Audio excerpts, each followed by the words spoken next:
Matt, welcome back. Now I'm going to start by going over the homework from last week, where I asked you to look at the chords that are in the A natural minor triads and map onto those the chord progression that you know of A minor, G, F, and E.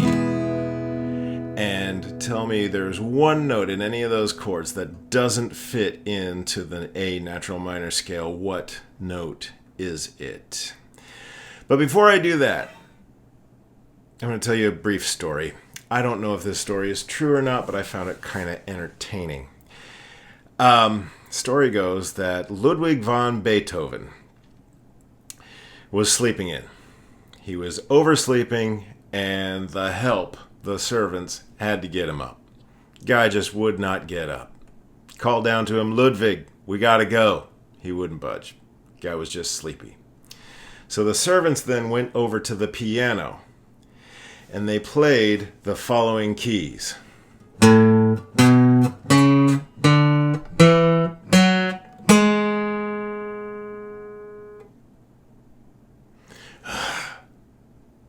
Ludwig gets up, angry, puts on his robes, comes down the stairs and plays.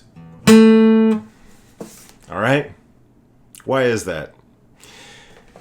I don't know if it's true or not, but I think it's kind of funny. And the reason I bring it up is because there's something about that scale not finishing that just leaves you in a ground-up state. As a listener of music, sometimes you want to put your listeners into a, what's going to happen next? I want it to happen. There's a conflict. I want it to resolve. And that's what a simple scale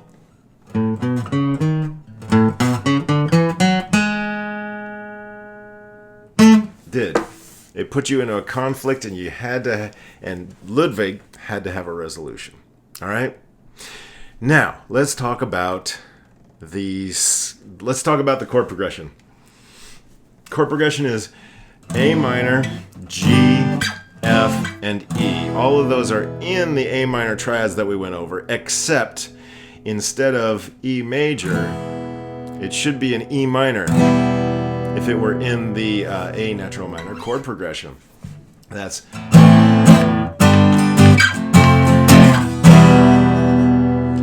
that doesn't sound as fulfilling as the E major, does it? There's something about that E major. Can you feel it to where it just wants to pull to somewhere else? You're not going to rest until it does. Okay? That tension is right there. That E major chord really pulls you to the A minor chord. What's the difference between the E major and the E minor? The E minor is in the A natural triads, but the E major isn't, and the only difference is one note, and that one note is it goes from a G to a G sharp. Where does that G sharp map on the A natural minor scale? On the A natural minor scale, that G sharp, this is the A, that G sharp is just a half step south. It's just a half step off of A. It's flat of A, half a step, and you really just gotta get that up. That's the key to the tension of the E major here.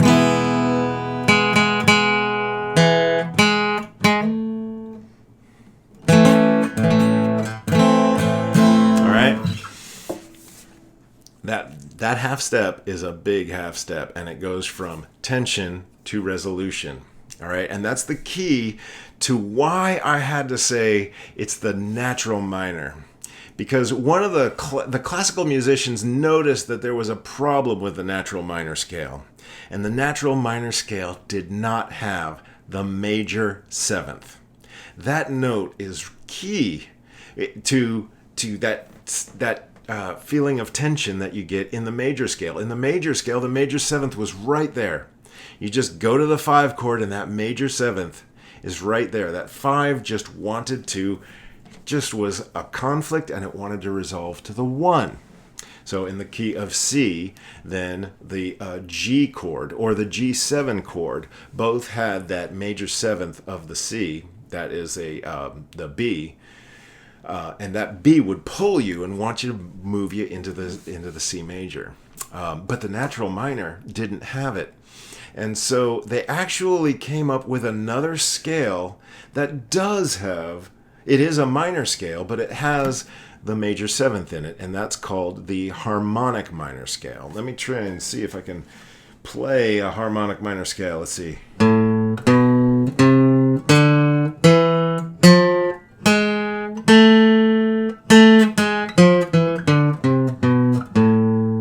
you feel how that's kind of magical sounding?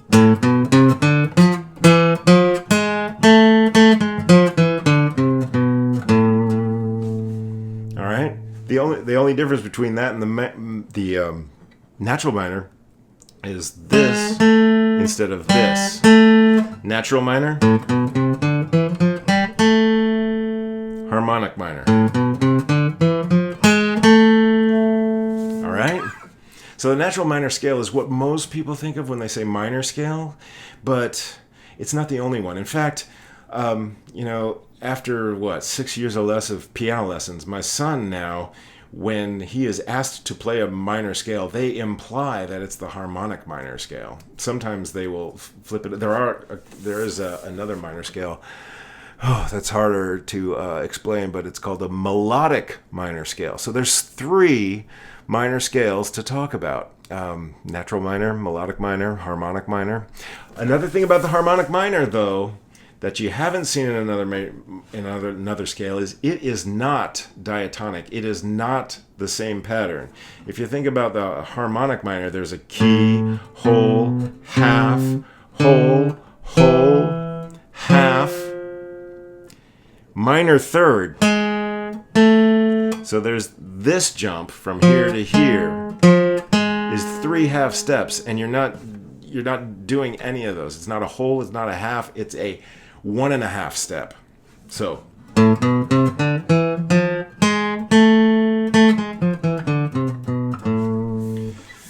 kind of interesting.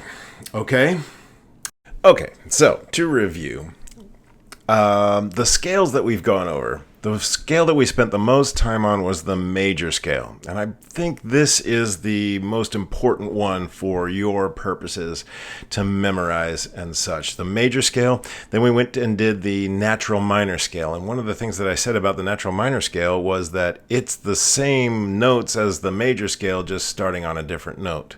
So if you memorize the major scale, you've also memorized the notes in the minor scale. You just need a new starting position to memorize it. And then I mentioned the harmonic minor scale, and I don't think at this point that it's beneficial for you to try and memorize that scale. Don't worry about that. Just know that it exists, and know that it's the natural minor scale with the major seventh. Now, music theory people who really study this stuff, they will spend some time in the harmonic minor scale, and you might want to. You might want to write a song that starts in a harmonic minor, and you can go into the modes of the harmonic minor scale and have a good time. That there could be a source of creativity there. I'm not trying to discourage you, but I am trying to say that the major scale is super important, especially if you want to talk to other musicians, especially if you want to describe the scales, because even the term of the major seventh comes from knowing what the major scale is.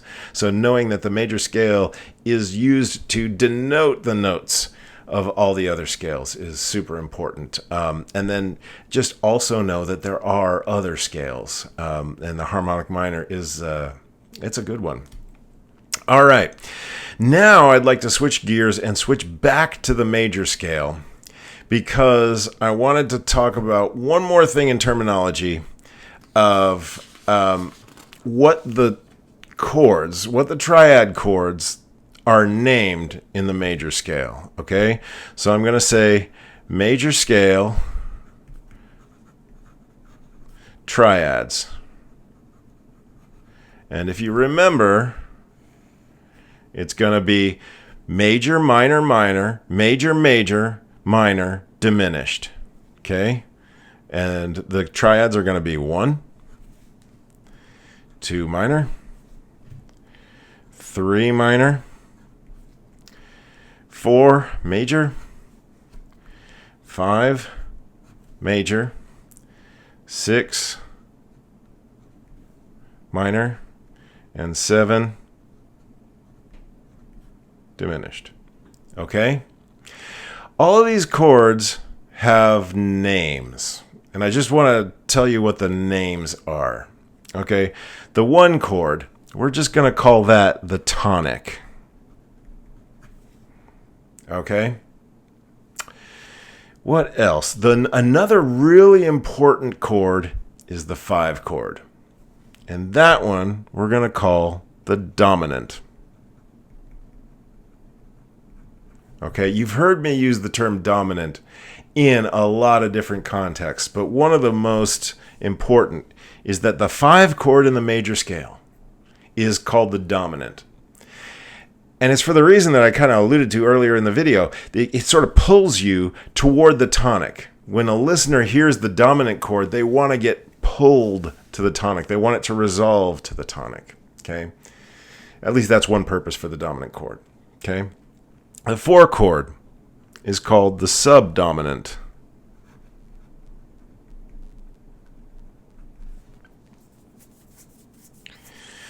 The 2 chord is the supertonic. Why is it called the supertonic? I think honestly that it's just because it's one more than it's like the next one. It's like the tonic but then sharper, and so it's the supertonic. I'm not sure. It doesn't strike me as super when I'm playing it. It's a chord. I like it, but I wouldn't call it super. 3 is the mediant.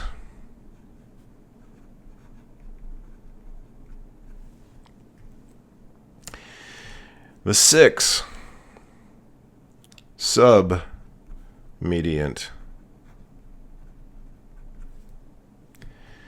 And 7 diminished, leading tone. Now, why is this called leading tone? Another way to describe leading tone will also be the note that is a half step flat of the tonic. It's that major 7th. So this one starts, the bass note in the leading tone is the major 7. And that is pulling you really hard toward the tonic, the same way that the dominant is. In fact, if you look at 3 of the chords contain that note, the leading tone note. So in the key of C, it would be a B. In the key of C, the tonic is C major. The leading tone is going to be B diminished. The dominant chord is going to be G, and G has a B in it. Also, there's a leading tone in the mediant. So in the key of C, the mediant would be E minor, and E minor has a B in it. Okay? Now, all of these have what's called families. And I'm going to say, I think that the families are not quite official. They're not, sometimes I think you can disagree. I think musicians can disagree on some of these. But some of them are beyond disagreeing with. First of all, there's the tonic family. And the tonic family is going to include the 1 chord, obviously. It's also going to include the submediant, or the 6th chord. That's going to be in the tonic family. Why? Well, like I said, in the key of C, an A minor is the 6th chord. And that 6th chord feels awfully comfortable. You could resolve to the 6th chord if you had to. It does feel like a bit of a resolution. In fact, some pieces will be written to where the verse is written in like C major and then the chorus is A minor, or vice versa. If you look at Comfortably Numb, the verse is in B minor, the 6th chord of D, and the chorus is in D major. So it's like the verse is in the 6th chord and the chorus is in the 1 chord. That's one way of looking at it, anyway. But some people wouldn't even call that a key change because, in a sense, B minor and D major are kind of the same key in a way. All right. this guy, the dominant family, is going to include the dominant and the leading tone. And there is a third family. I think it's called the subdominant family. And that will include this one. Probably includes this one. And the mediant, I've seen it as being dominant, but I'm not going to mark it that way because sometimes that mediant just doesn't strike me as that it belongs in the dominant family. Sometimes I just think it's closer to the tonic family. If you think about it, say in the key of C, this would be C major, C, E, G, and this would be E minor, E, G, B. So the mediant and the tonic share two notes, E and G, and just they are just different by the one. So that the fact that the one is the leading tone is sort of pulling it for the dominant family. All right? Okay. I guess what I really wanted to show you was the names of all these chords: the tonic, the supertonic, mediant, subdominant, dominant, submediant, and leading tone. Another name for the submediant would be the relative minor.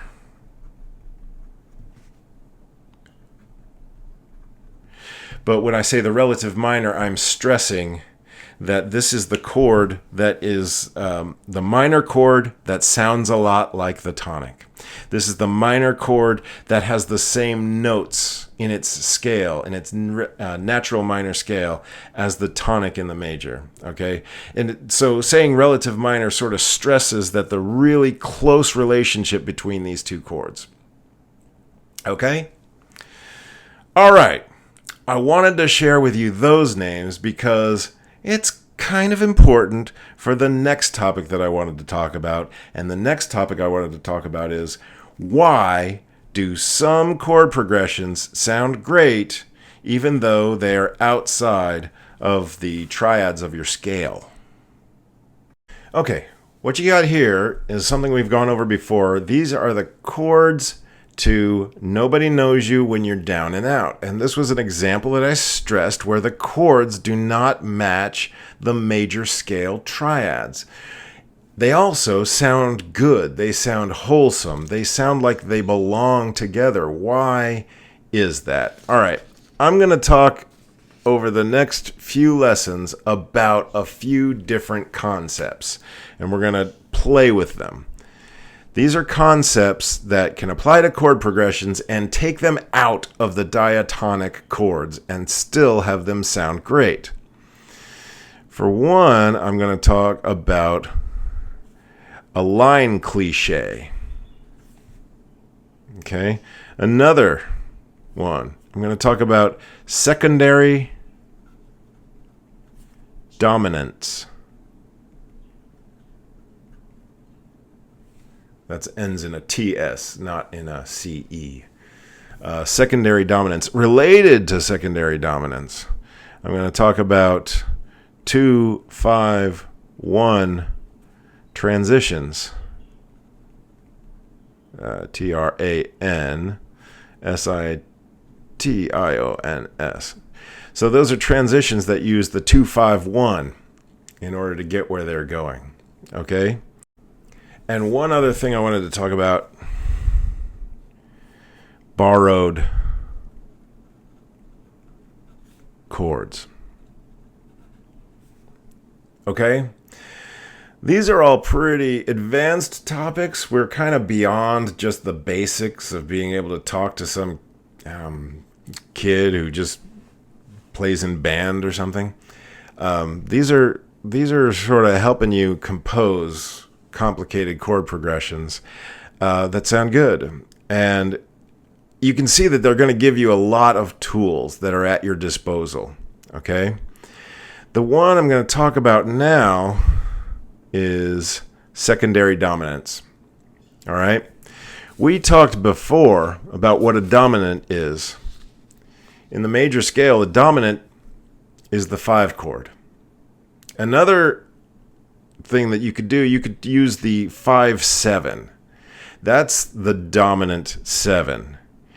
If you think in the key of C, you often will see a G, and for a little bit more tension, you can make it a G7, okay? So when we're talking about a dominant, in the key of C, we're talking G7. So I'm going to talk about all right, let's make this. So when we're talking about secondary dominants,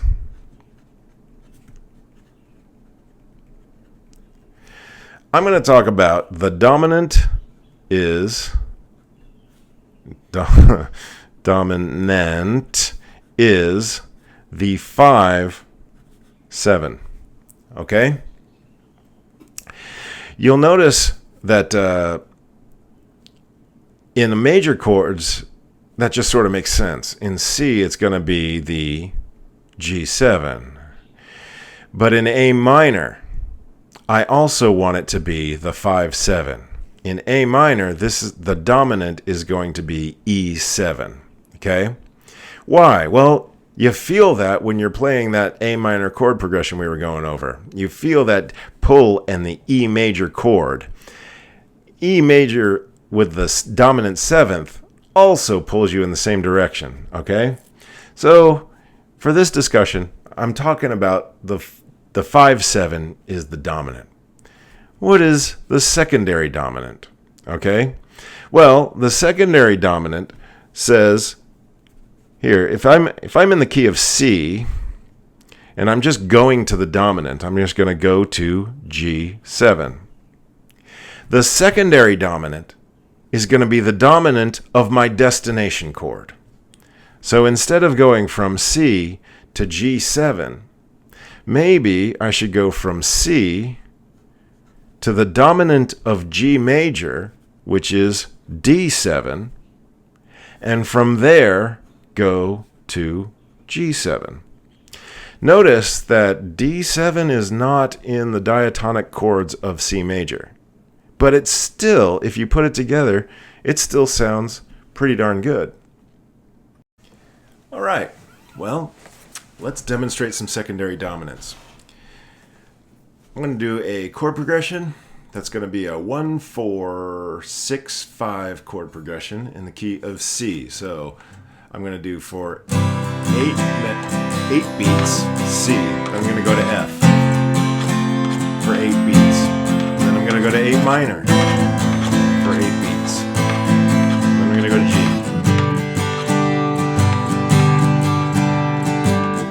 All right, it's pretty good. I hope you feel like this could actually sing something.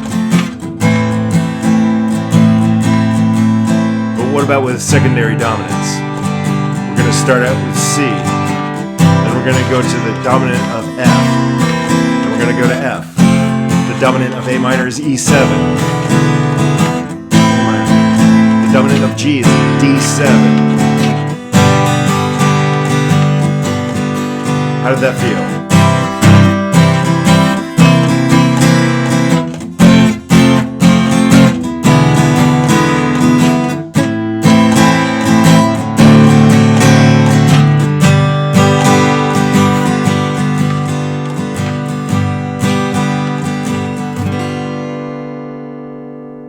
All right, so what I just did was I took a 4 chord progression and I just inserted a transition chord between each one of those transitions. And I made that an 8 chord transition, 8 chord progression. And it felt pretty good, right? That feels like I wrote an 8 chord progression, but I didn't. I just wrote 4 chords, and those 4 chords were pretty cliche, used in every pop song, the 1, 4, 5, and 6. And then I inserted the secondary dominants. So that's a tool you could keep in mind, is that if you wanted to spend more time in a section of your song, you could inject a secondary dominant to transition into it. It feels like a more full chord progression that way. Eats up some time that way. Also, those chords, each one of those chords, none of them none of the inserted chords were inside of the diatonic chords of C major. The C7 almost is, but inside the diatonic chords of C major, you see a C major 7, not a C dominant 7. The E7 has a G sharp, and that's not in the C major chords. The D7 has an F sharp. That's not in diatonic chords either. Yeah, pretty cool. So that's an example of using secondary dominants for transitions to expand your chord progression, right? Now, let's go back to Nobody Knows You When You're Down and Out. Because I do see a couple of secondary dominants going on here. One secondary dominant I see is right at the end. The G7 is preceded by a D7. And so you could consider that this chord sounds good because it's the secondary dominant of G7. Another place where I see it is I see an A chord here, and the E7 is the dominant of A.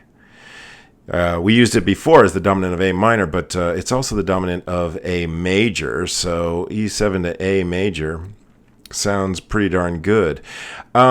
Can't explain everything away that way, though. For example, this D7 is not the dominant of C. So, and also, why did we like the A major and not the A minor? The A minor is the one that's in the diatonic chords. And so we can't quite explain away everything in this chord progression. It's not like this chord progression is just secondary dominants. No. We're going to need some other tools, okay? And those other tools, as I mentioned, we just covered secondary dominant, but there are also borrowed chords, 2-5-1 transitions, and line cliches. All right? And we will get to that another time. All right, Matt, I think that's all that I've got for you this week. As you can see, we're getting out of the basics. We have a couple of other basics to cover, but I'm going to sprinkle those in with some fun stuff. So I think today the fun stuff was just, it's a tool.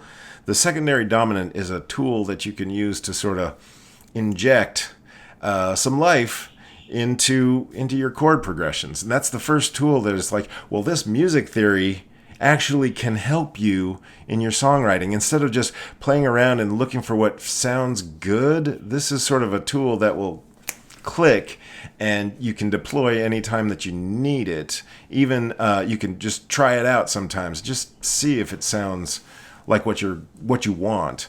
And so that should help your songwriting. But you couldn't get to secondary dominant until I explained what a dominant was. And I couldn't explain what a dominant was until I told you about the leading tone and the reason that chord, the 5 chord and the 5-7 chord, cause a lot of tension. And and explaining the dominant chord, you had to understand what the notes are inside of your chord. And to do that, we had to go over all the notes and all the chords and what is a major chord and what is a minor chord. All of that has sort of led us to this point. Now, I hope you understand that we've got more to go. We've got more tools that help you in writing your music. I mentioned that there's 4 of these tools that I can think of that help you break outside of the diatonic box, if you will. And you can keep going with this further than what I know. Those are the tools that I have heard of and that I understand. And after that, you might need to go into some more advanced stuff that I can't help you with. Anyway, so I hope it's been exciting. It's been fun for me. And yeah, next time we'll get to some more. We'll sprinkle a little bit of the boring basics and also some more of the here's a tool that'll help you with your songwriting. All right? Basics are important, but we're in it for the songwriting. All right? Talk to you later. Bye.